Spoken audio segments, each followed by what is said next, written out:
नमस्कार बच्चों,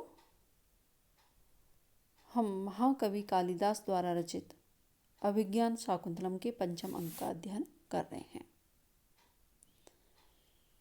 राजा दुष्यंत यज्ञशाला में ऋषि या महर्षि कर्ण के द्वारा भेजे हुए ऋषि कुमारों से मिलने के लिए उपस्थित हो रहे हैं। उपस्थित होते हुए उनके मन में विविध विचार आ रहे हैं कि किस कारण से महर्षि काश्यप जो हैं उनके द्वारा ऋषि कुमार वहाँ भेजे गए हैं। श्लोक देखिए बच्चों।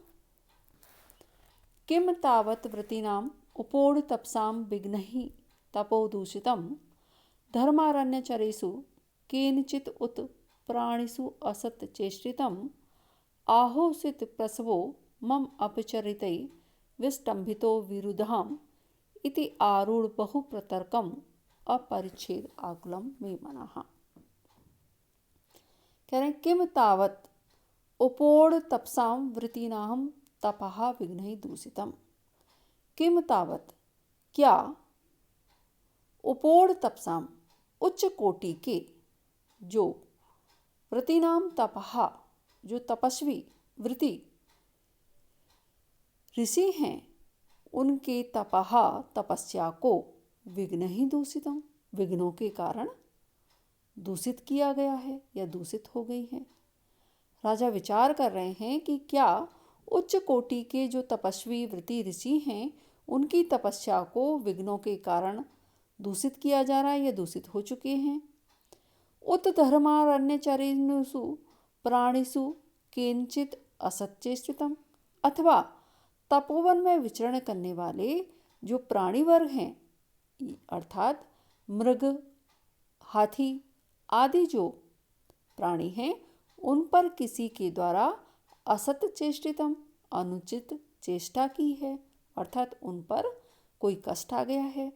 आहोसित अथवा मम अपचरितई मेरे जो कुकृत्य हैं उनसे विरुद्धम प्रसवहा विष्टम्भिता जो लताएं हैं उनका फलना फूलना रुक गया है। इति आरूढ़ बहुप्रतर्कम मे मनाह अपरिच्छेद आकुलम इस प्रकार बहुत सी शंकाओं से व्याप्त मेरा मन कुछ निश्चय ना कर सकने के कारण कैसा हो रहा है, व्याकुल हो रहा है या मैं किसी निष्कर्ष पर नहीं पहुंच पा रहा हूं कि भगवान काश्यप के द्वारा मेरे समीप ऋषि कुमार क्यों भेजे गए हैं। इससे बच्चों स्पष्ट है कि राजा दुष्यंत जो हैं शकुंतला के साथ हुए गांधर्व विवाह के विषय में पूरी तरह से भूल चुके हैं या उनकी स्मृति जो है वो वहाँ से स्मृति का ध्वंस हो गया है। टिप्पणियाँ देखेंगे। क्लांत मेरा मन कैसा हो रहा है, खिन्न था, परंतु स्तुति को सुनकर के कैसा हो गया, नवीन अर्थात उत्साह से युक्त हो गया है। होमधेनु होमार्था धेनु यज्ञ के उपयोग की गाय घी दूध आदि के लिए यज्ञशाला के पास गाय बांधी जाती थी। आलिंदहा चबूतरा या बरामदी को कहा जाता है। व्रतिनाम व्रत का पालन करने वाले तपस्वियों का।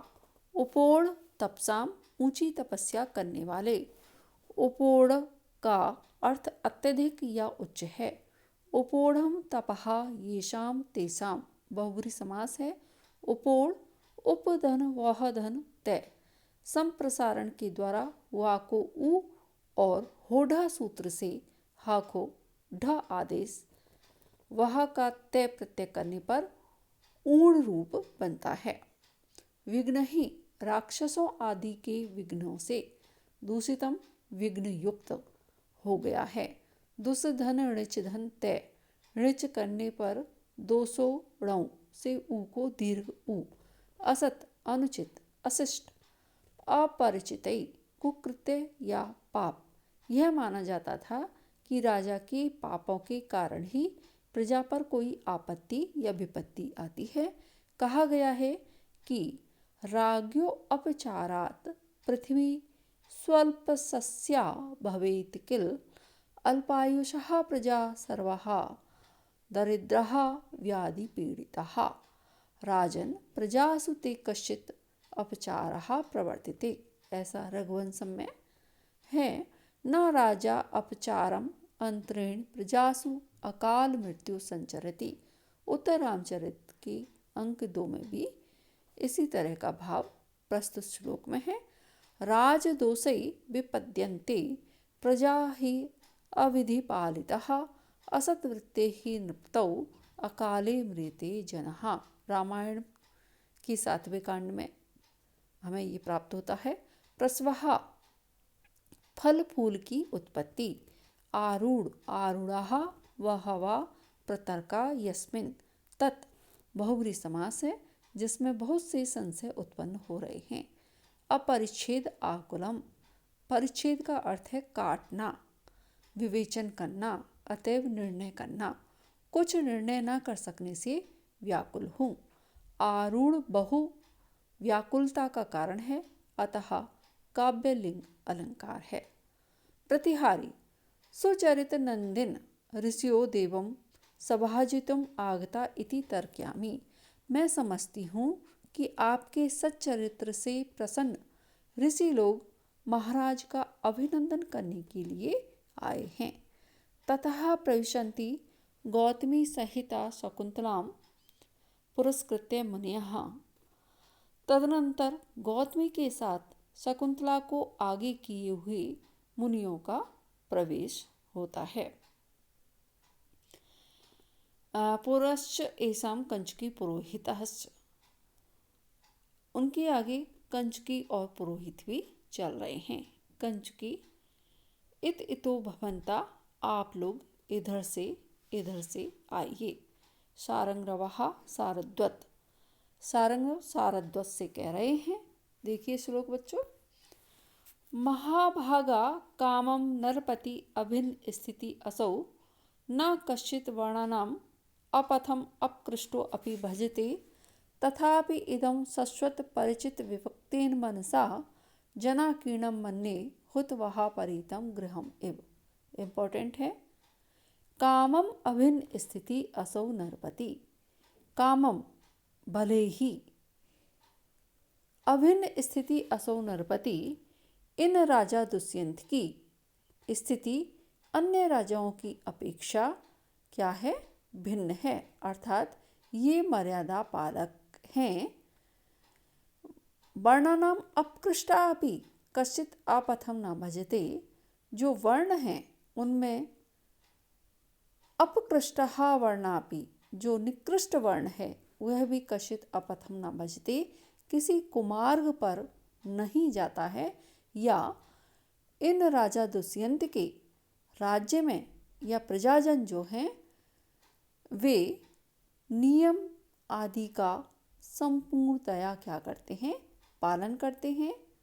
तथापि शश्वत परिचित विभक्तेन मनसा जनाकीर्णम, फिर भी निरंतर एकांत के अभ्यस्त मनसा, मन के द्वारा, जनाकीर्णम व्यक्तियों की भीड़ से युक्त, इदम इस जो घर है उसको हुतवहा परितं गृहम इव मन्ये, यह राजगृह जो है मुझे कैसा लग रहा है? अग्नि से घिरे हुए भवन की तरह लग रहा है। सारंगव और सारद्वत दोनों ही ऋषि कुमार हैं।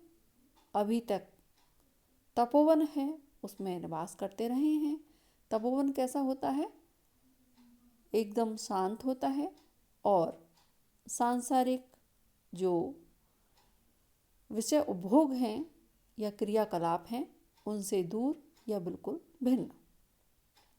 ऐसी स्थिति में वहाँ से आया हुआ कोई भी व्यक्ति जो है उसको राजगृह जहाँ पर कैसे क्या है? भीड़ ही भीड़ है, कोलाहल है, वो कैसा लगेगा? बिल्कुल ही भिन्न प्रतीत होगा। इसी वाले भाव को यहाँ सारंगरव सारद्वत से प्रकट कर रहे हैं। कह रहे हैं कि यद्यपि ये राजा दुष्यंत जो हैं अन्य राजाओं की अपेक्षा कैसे हैं? भिन्न हैं, अर्थात मर्यादा पालक हैं। इनके यहाँ निम्न से निम्न व्यक्ति भी क्या करता है?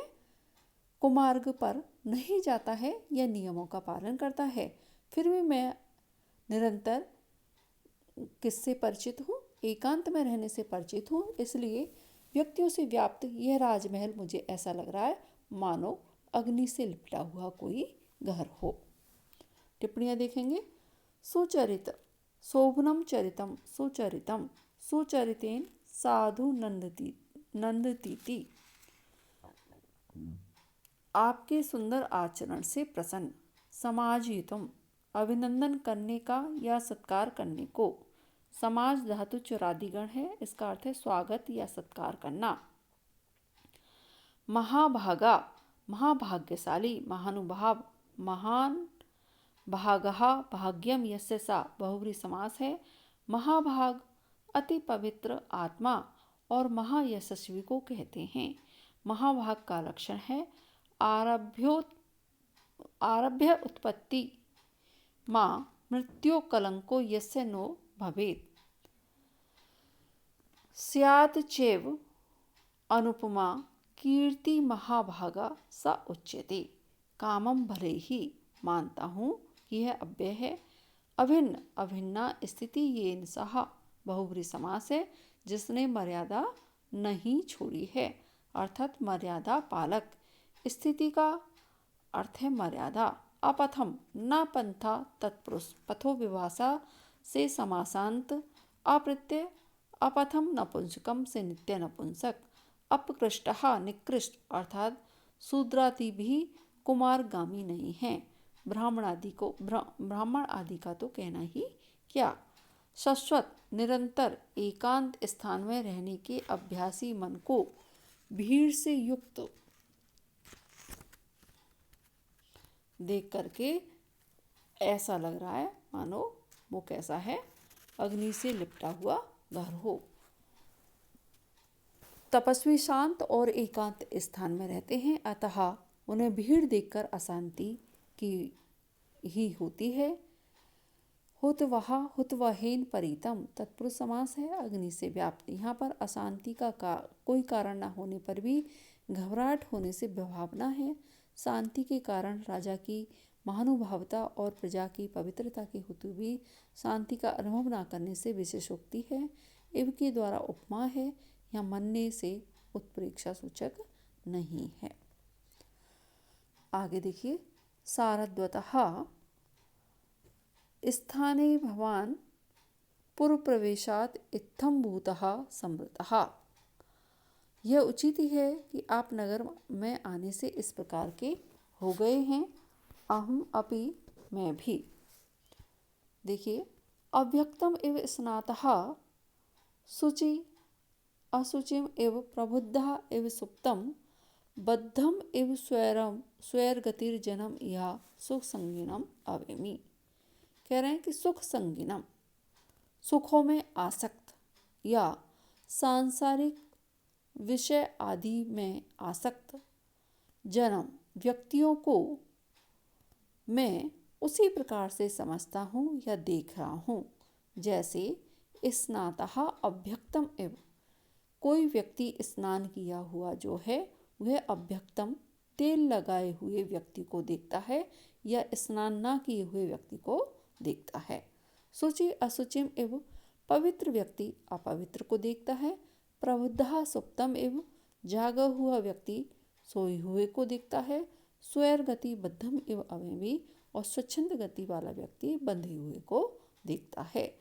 भाव ये है कि जो व्यक्ति सांसारिक भोग विलास आदि से ऊपर उठ चुका है वह समझ चुका है कि संसार जो है वो कैसा है, निस्सार है, असार है।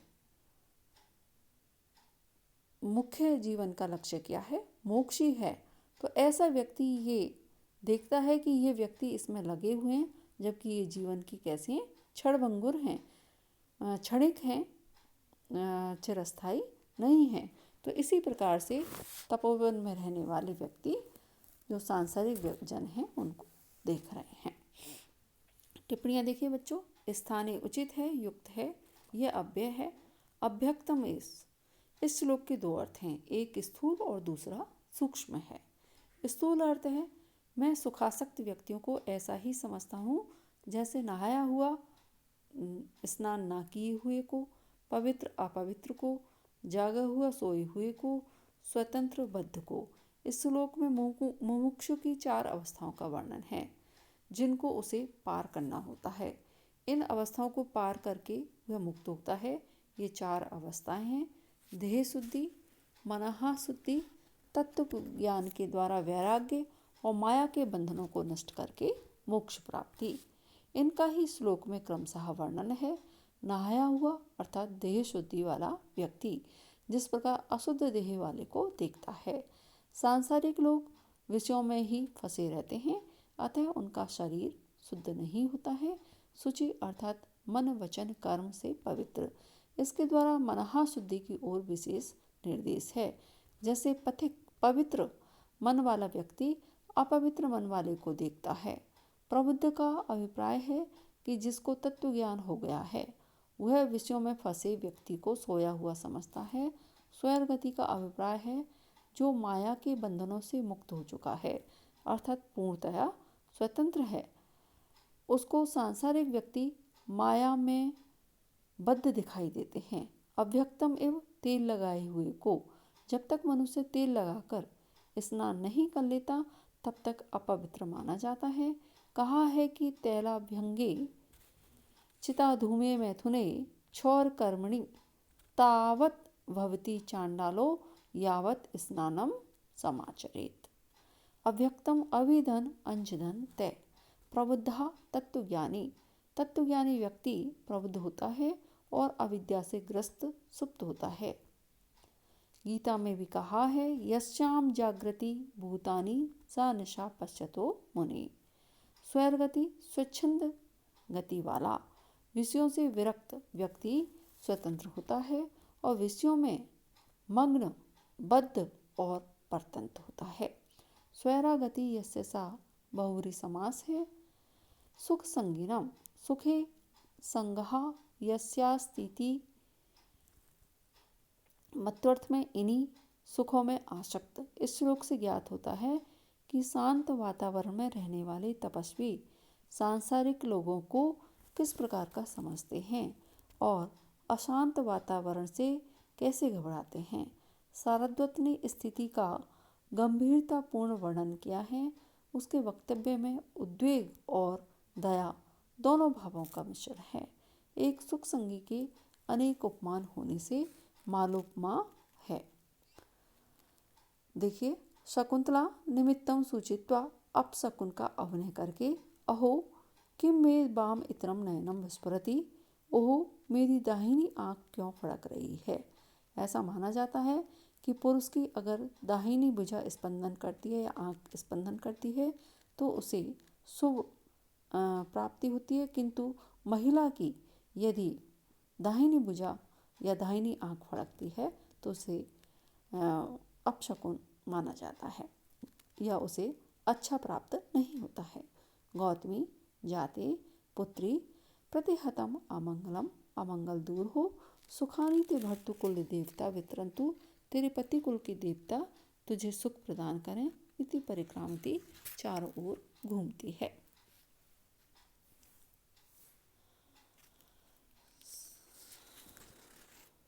शेष बच्चों अगले व्याख्यान में।